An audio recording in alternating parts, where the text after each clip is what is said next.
সগির আহমদ আপনি লিখেছেন, তীব্র গরম চলছে, এ সময় একজন মুসলিম হিসাবে করণীয় কি? গরমের যে ভয়াবহতা চলছে, আমার তো মনে হয় না বাংলাদেশে ইতিপূর্বে কখনো এই ধরনের গরমের ভয়াবহতা, এরকম তীব্রতা, এরকম দাবদাহ আমি অনুভব করেছি। দিন যতই যাচ্ছে আমরা দেখছি যে শীতকালে যেরকম ঠান্ডা থাকছে না, এবং গরমকালে গরমের ভয়াবহতা আপনার সকল মাত্রা ছাড়িয়ে যাচ্ছে।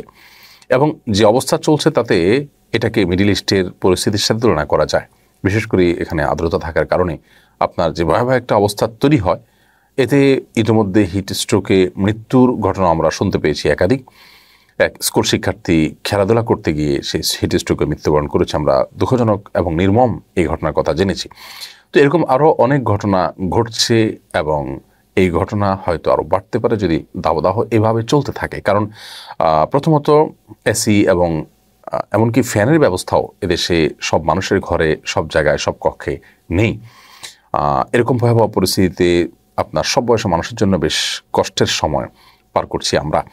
তো এটার জন্য প্রথমত জলবায়ু পরিবর্তনের যে দোষ দেওয়া হয়ে থাকে, সেটা আমাদের হাতের কামাই। আল্লাহ সুবহানাহু ওয়া তাআলা বলেছেন, যহরাল ফাসাদু ফিল বাররি ওয়াল বাহরি বিমা কাসাবাত আইদিন নাস। স্থলে জলে যত প্রকার ব্যত্যয় এবং ফাসাদ তৈরি হয়েছে তা মানুষের দুই হাতের কামাই। বিধায় আমাদের ইস্তেগফার করতে হবে, গণতওবা করতে হবে, এবং প্রচুর পরিমাণ বৃক্ষরোপণ করা সহ জলবায়ু মোকাবেলা করার জন্য যা যা প্রয়োজন সেগুলো আমাদেরকে করতে হবে। এবং সভ্যতার নামে আমরা কোনো ধ্বংসের দিকে এগিয়ে যাচ্ছি কিনা সেটি বোধহয় আমাদের প্রত্যেকটা মানুষেরই নতুন করে ভাববার সুযোগ আছে।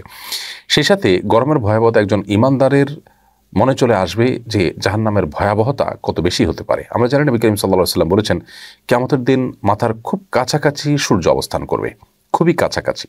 এবং মাথার খুব কাছাকাছি সূর্য অবস্থান করার কারণে মানুষ মারা যাওয়ার কথা, কিন্তু মারা যাবে না, যেহেতু সেখানে কোনো মৃত্যু হবে না, এবং গরমের প্রচণ্ডতায়, তীব্রতায় পুড়ে ছাইও হবে না।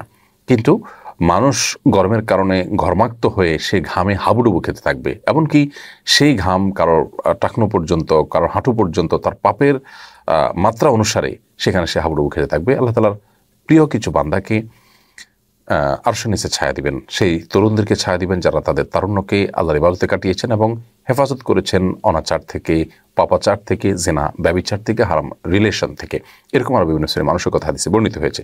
অতএব গরমের ভয়াবহতায় আমরা সেই জাহান্নামের আগুনের কথা স্মরণ করব, কারণ দুনিয়ার এই গরম এবং ঠান্ডা এগুলো জাহান্নামের সেই ছোঁয়া যে ভাব, তার অংশ, যেমনটি বুখারী শরীফ হাদিস কিতাবে বিশুদ্ধভাবে বর্ণিত হয়েছে। নবী করিম সাল্লাল্লাহু আলাইহি ওয়াসাল্লামকে আল্লাহ তাআলা বলেছেন, কুল নারু জাহান্নাম আশাদ্দু হাররা। বলে দিন, হে রাসূল, যে তোমরা যে গরম অনুভব করছো, এই গরমের চাইতে জাহান্নামের আগুন অনেক বেশি ভয়াবহ এবং অনেক আপনার চরম পর্যায়ের সেটি। নবী করিম সাল্লাল্লাহু আলাইহি ওয়াসাল্লামের একটা হাদিস থেকে আমরা জানতে পারি ৭০ গুণ পর্যন্ত আপনার দুনিয়ার যে আগুন তার চাইতে উত্তপ্ত হবে, তার চাইতে আপনার গরমের তীব্রতা বেশি থাকবে জাহান্নামের আগুনের মধ্যে। অতএব ঈমানদার এরকম পরিস্থিতিতে জাহান্নাম থেকে আল্লাহর কাছে পানা চাইবে, আল্লাহুম্মা আজিরনা মিনান নার বলবে। আল্লাহ, যদি এই হয় দুনিয়ার গরম, তাহলে আখিরাতের জাহান্নামের গরমের ভয়াবহতা কত বেশি হবে। আল্লাহ আমাদেরকে সেখান থেকে আপনি পানা দান করুন। এই দোয়া আমাদের করতে থাকতে হবে। সেই সাথে গরমের সময় পশু পাখি মানুষ যে কষ্ট মধ্যে আছে, সেখানে মানুষকে সুপেয় পানি পান করানো, ঠান্ডা পানি পান করানো, পশু পাখির জন্য একটু পানির ব্যবস্থা করা, এটি গুরুত্বপূর্ণ ইবাদত। নবী সাল্লাল্লাহু আলাইহি ওয়াসাল্লামকে জিজ্ঞাসা করা হয়েছে সবচেয়ে উত্তম সাদাকা, যে সাদাকা আল্লাহ সবচেয়ে বেশি অবহিত হন, সেটি কোনটি? তখন বলা হয়েছে, তিনি বলেছেন আলমা, পানি। এই জন্য পানি পান করানো যেতে পারে গরমের এই সময়টাতে, এবং সেই সাথে ছায়াদার বৃক্ষ ইত্যাদি রোপণ করা গরমের তীব্রতা কমার জন্য।